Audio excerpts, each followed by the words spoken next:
Channapatna by ಎಲೆಕ್ಷನ್ಗೆ ಈಗಾಗಲೇ ಮತದಾನ ಮುಕ್ತಾಯ ಆಗಿದೆ. ಇನ್ನು ಉಳಿದಿರೋದು ರಿಸಲ್ಟ್. ಫಲಿತಾಂಶದತ್ತ ಎಲ್ಲರ ಚಿತ್ತ ಇದೆ.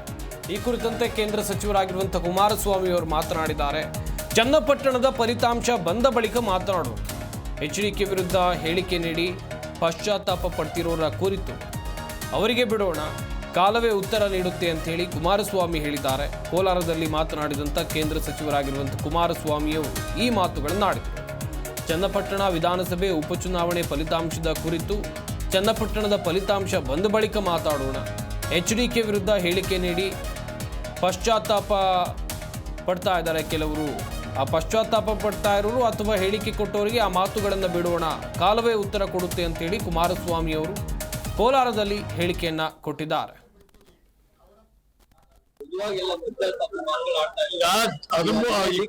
ಮೂರನೇ ತಾರೀಕು ಫಲಿತಾಂಶ ಬರಲಿ ನಿಧಾನಕ್ಕೆ ಮಾತಾಡೋಣ. ಅವರವರಿಗೆ ಬಿಡ್ತೀನಿ ಯಾರ್ಯಾರು ಏನ್ ಮಾತಾಡಿದೀವಿ ಅವರವರಿಗೆ ಬಿಡೋಣ, ಕಾಲ ಎಲ್ಲದಕ್ಕೂ ಉತ್ತರ ಕೊಡುತ್ತೆ. 23ನೇ ತಾರೀಕು ಫಲಿತಾಂಶ ಬರಲಿ ನಿಧಾನಕ್ಕೆ ಮಾತಾಡೋಣ.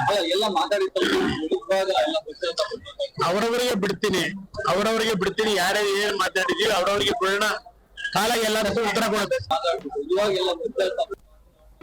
ಜಿ ಕನ್ನಡ ನ್ಯೂಸ್ ಈಗ ನಿಮ್ಮ ಮನೆಯಲ್ಲೇ ನೋಡಿ. ಎಲ್ಲ ಕೇಬಲ್ಗಳಲ್ಲಿ ಈಗ ಲಭ್ಯ. ನಿಮ್ಮ ನೆಚ್ಚಿನ ಜಿ ಕನ್ನಡ ನ್ಯೂಸ್ ಈಗ ಸನ್ ಡೈರೆಕ್ಟ್ ನಲ್ಲಿ number 292, Tata play number 1664, Jio TV number 1334, NXT digital number 30, in cable number 30, city networks 51, U digital number 162, GTPL number 17, Rockline telecommunications number 42, Shri Basaveshwara cable number 168, rural cable network 60, Vinayaka digital 57, Abhishek cable 821, city channel 53, Siddeshwara cable network 57, ವಿ4 digital infotech 628, Surya digital networks 53, Gajanan digital number 836, Malnad infotech private limited number 56, metrocast number 830, victory digital number 167ರಲ್ಲಿ ನೋಡಿ ಆನಂದಿಸಿ.